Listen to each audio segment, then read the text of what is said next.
Kali ini kita akan membahas tentang properties. Saat ini kita sudah memiliki kelas anggota dan kemudian saya sudah membuat objek A1. Kemudian kita akan mengutak-atik properties pada anggota. Nah, sebelumnya saya akan menjelaskan tentang property, yaitu property ini ya karena ada sifat encapsulate ya, encapsulation pada kelas, sehingga disediakanlah sebuah akses yang hanya dapat digunakan oleh public method jika dipanggil dari luar. Maka dengan adanya property, maka dapat mengakses, yaitu membaca, menulis, dan untuk menghitung sebuah nilai pada field yang bersifat private. Ya, jadi properti ini akan digunakan untuk yang bersifat private.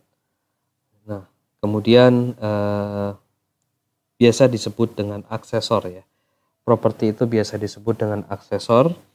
Aksesor declaration ini mendeklarasikannya dengan get dan set. Kita akan sering memanggil dengan get set seperti itu. Yaitu get adalah mengambil data dan set yaitu memberikan nilai pada data seperti itu. Nah, kita sudah pernah membuat sebelumnya, yaitu get saldo dan set saldo. Nah, seperti ini. Untuk get set di sini yang saat ini kita buat ini adalah sistem penggunaan yang ini seperti membuat method ya, simple method. Ini digunakan secara umum pada aplikasi pemrograman, baik itu Java atau PHP dan beberapa pemrograman lain seperti C, C++ seperti itu, dan compiler rata-rata menggunakan sistem seperti ini. Sistem getset seperti ini mungkin adalah metodenya klasik ya, seperti itu. Ini adalah metode klasik dan cukup lama cara membuatnya. Bagaimana jika kita memiliki ini jumlah fieldnya yang private ini hanya saldo? Bagaimana jika kita memiliki 5 field atau 5 variabel yang bersifat private? Maka kita akan membuat 10 seperti ini dan cukup banyak sekali, panjang. Nah, kita dapat mempersingkat untuk pembuatan ini. Oke, ini konstruktor saya akan hilangkan terlebih dahulu. Ya, saya akan hilangkan. Ini seperti ini. Nah, kita akan buatkan untuk private, misalkan saldo seperti itu ya. Private integer saldo 5000. Get saldo. Dengan sistem properti yang baru, ya, get aksesor dan set aksesor yang disediakan oleh C#, ada beberapa model. Nah, model yang pertama yang akan kita pelajari yaitu, saya akan hapus. Oke, ini kita nanti akan buat perbandingan. Saya akan buat dengan public string, public integer nama, public integer saldo.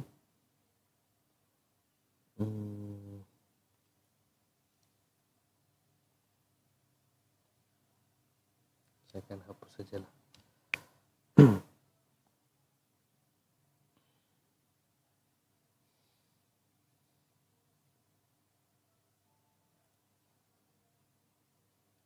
Oke, seperti ini ya.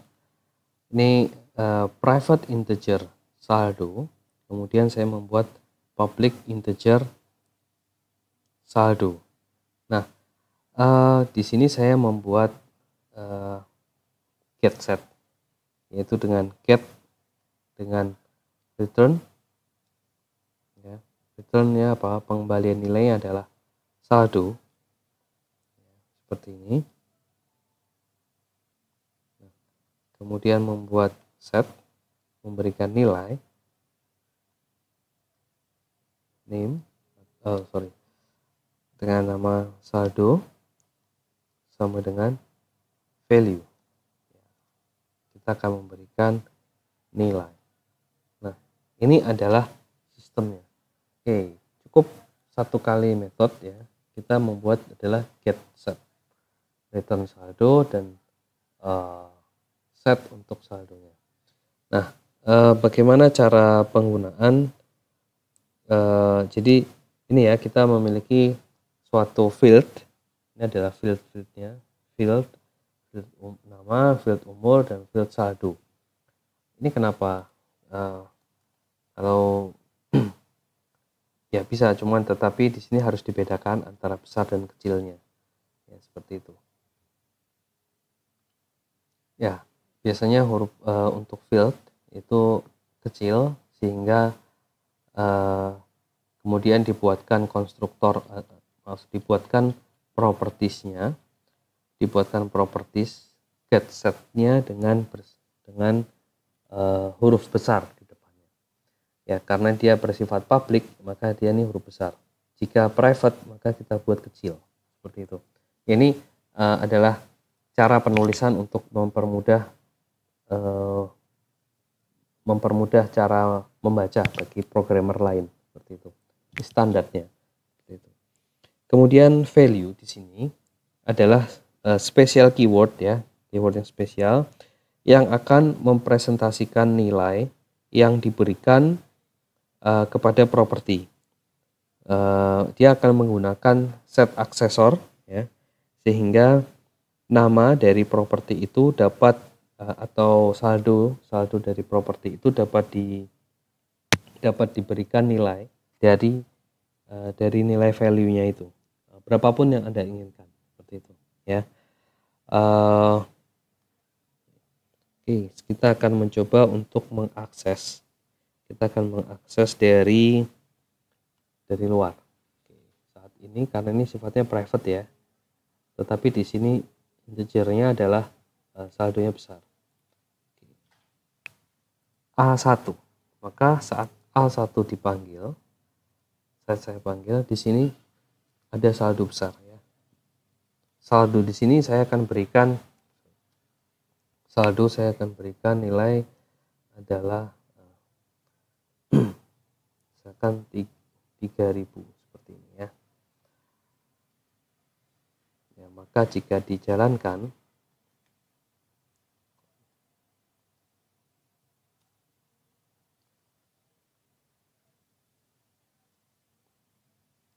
satu titik saldo. Oke. Nah, ini adalah pemberian nilai dan di sini adalah pemanggilan nilai. Ya. Jadi jika dijalankan get set dalam satu tempat, dalam satu dapat memberikan nilai sekaligus dapat digunakan untuk memanggil nilai. Ya. Jadi dalam satu private di sini, kita dalam satu properties tersedia get setnya tanpa harus memisah untuk seperti tadi ya, kita membuat get saldo sendiri, kemudian kita membuat baru lagi dengan set saldo sendiri. Enggak, kita cukup membuat satu properties dengan get set ya. Ini adalah kombinasinya. Untuk get akan mengembalikan nilai ya, artinya dia akan memberikan sebuah nilai. Kemudian set dia akan merubah nilai saldonya disesuaikan dengan nilai value-nya ya. Akan memberikan nilai seperti itu. Oke, ini adalah salah satu contoh untuk penggunaan get set yang dapat kita pakai. Kemudian ada ya, kita juga dapat menggunakan tanpa menggunakan set.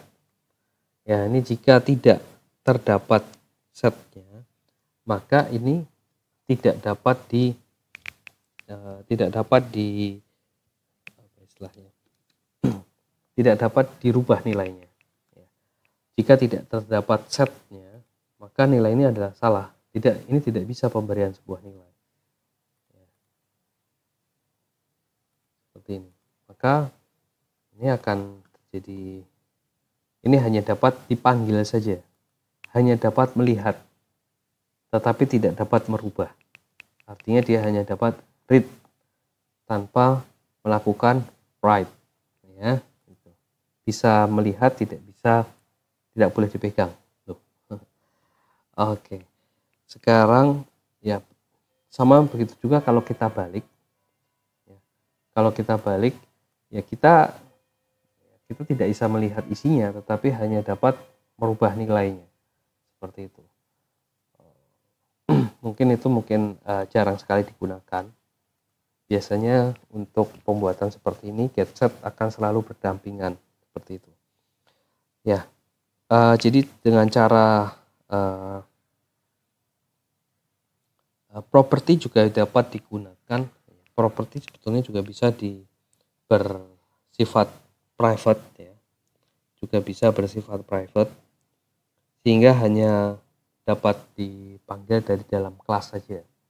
Ya, tetapi sifat jarang sekali properti, kemudian dia private dan dia hanya dipanggil dari dalam kelas.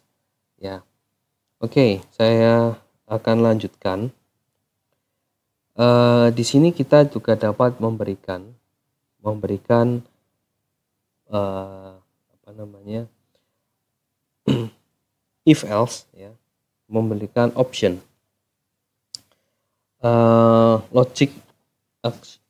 logical statement seperti if dan else, ya.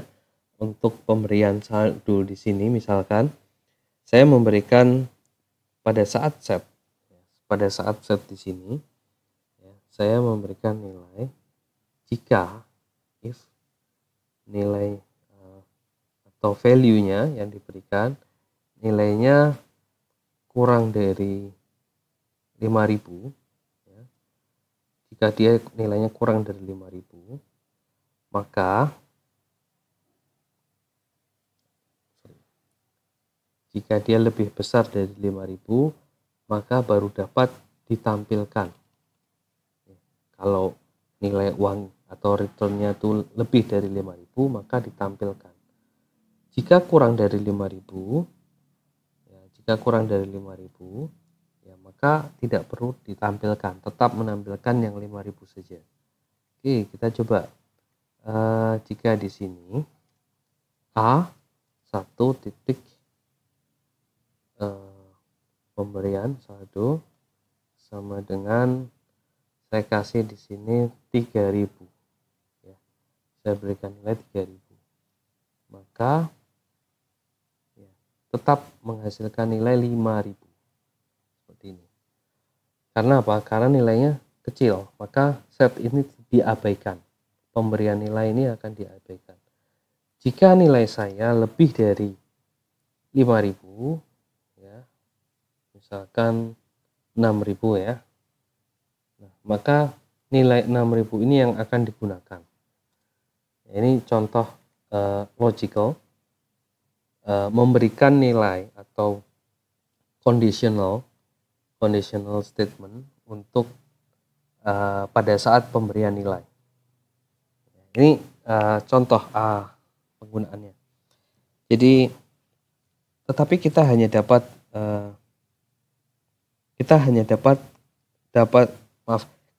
memberikan untuk get dan setnya.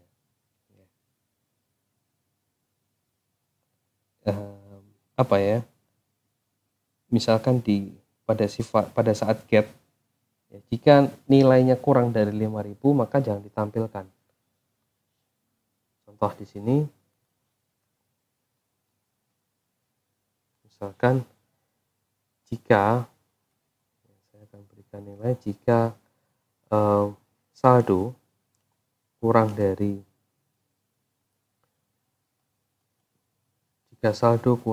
6.000, katakanlah seperti ini. Jika saldo kurang dari 6.000,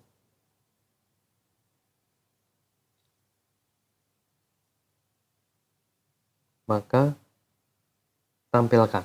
Tapi jika lebih dari 6.000, ini logical ya. Kita bermain logik di sini.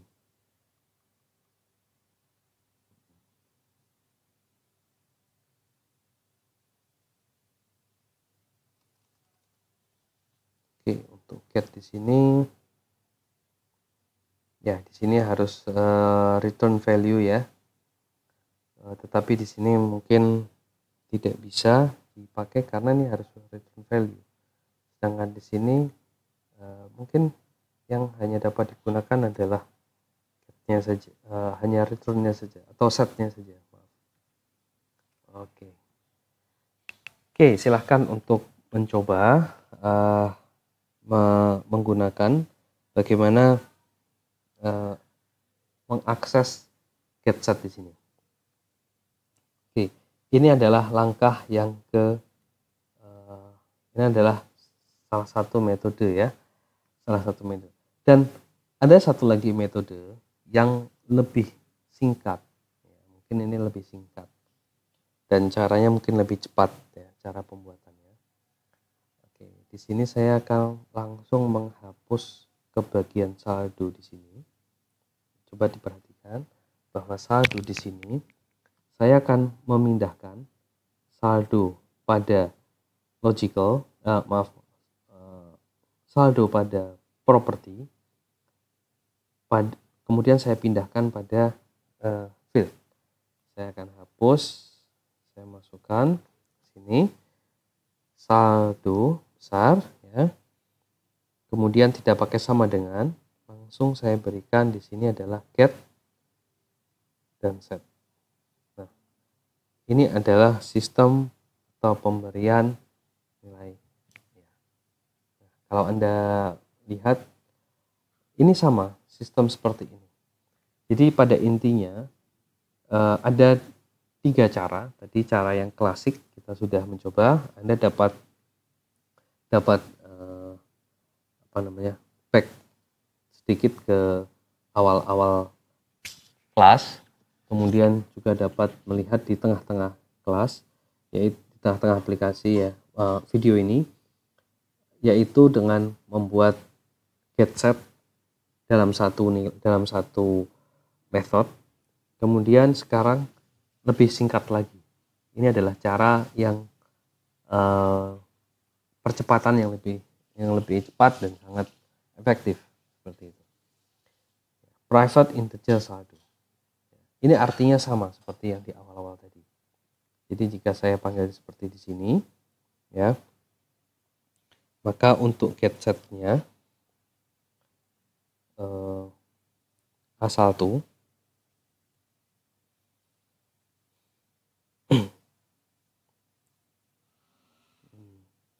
ya, maaf.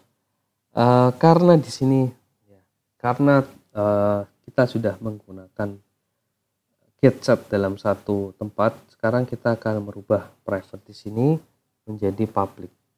Loh, bukannya kalau kita lihat sekilas, ini antara sistem pemberian field di sini mungkin hampir sama dengan field ini.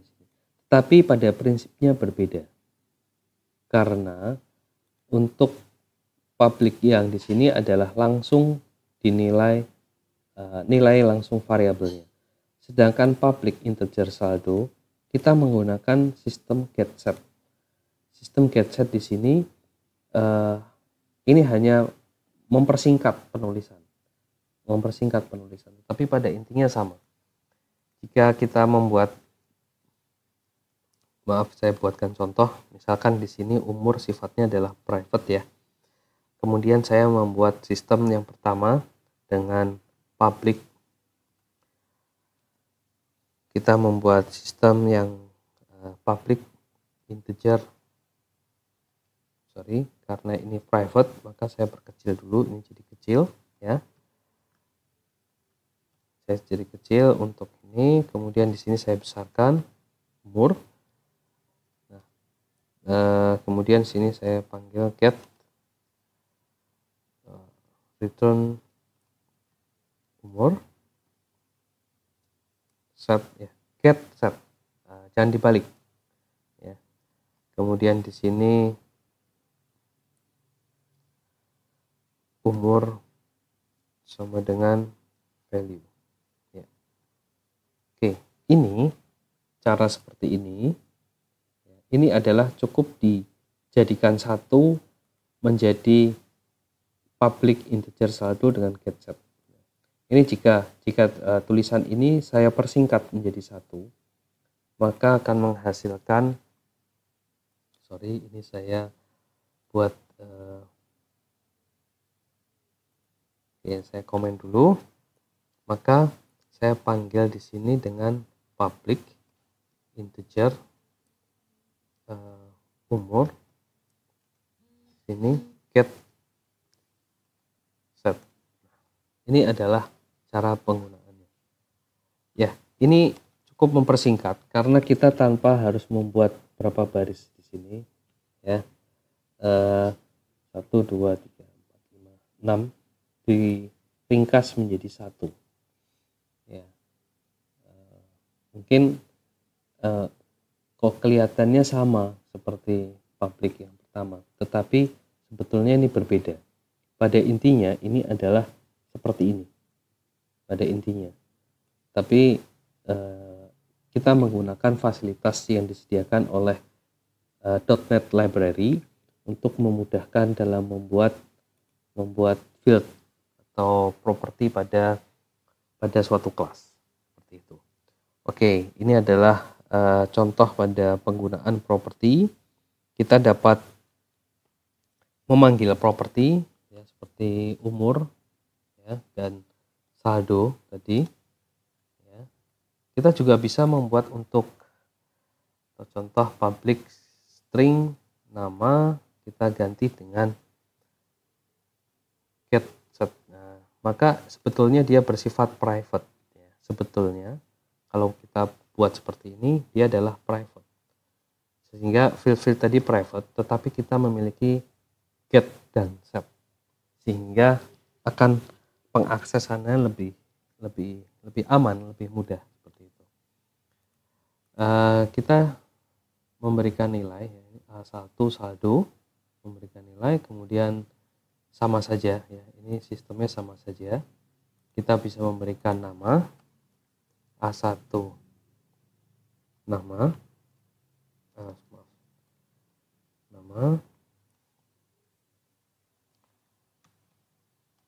ya, gini. Kita juga bisa memberikan umur ya, gini. Sistem ini ya sama seperti yang lainnya, tetapi caranya akan lebih simple ya, lebih aman dan lebih mudah untuk penggunaan get setnya. Oke, sampai di sini tentang pembahasan tentang properties, dan ini cukup penting sekali dalam pembuatan properti di sini, dan kita akan sering berjumpa dengan get set ya. Jadi nanti Anda dapat merewind video ini atau mengulang video ini sehingga dapat dilihat lagi bagaimana cara membuat get set yang cepat dan cara memahami get set ini jika Anda masih bingung. Oke, sampai jumpa pada pengetahuan tentang kelas yang selanjutnya, karena kita kelas di sini kita sudah cukup mendalam ya. Kita sudah mempelajari kelas untuk memberikan nilai ya, terus contoh untuk encapsulation, konstruktor, dan properties. Untuk selanjutnya kita akan membahas lebih jauh tentang kelas, yaitu bagaimana membahas destruktor, static member, kemudian nanti this ya, kemudian overloading dan sebagainya. Oke. Kita masih cukup banyak, tetapi santai aja, kita akan sampai. Terima kasih dan cukup sekian. video saya. Sampai jumpa.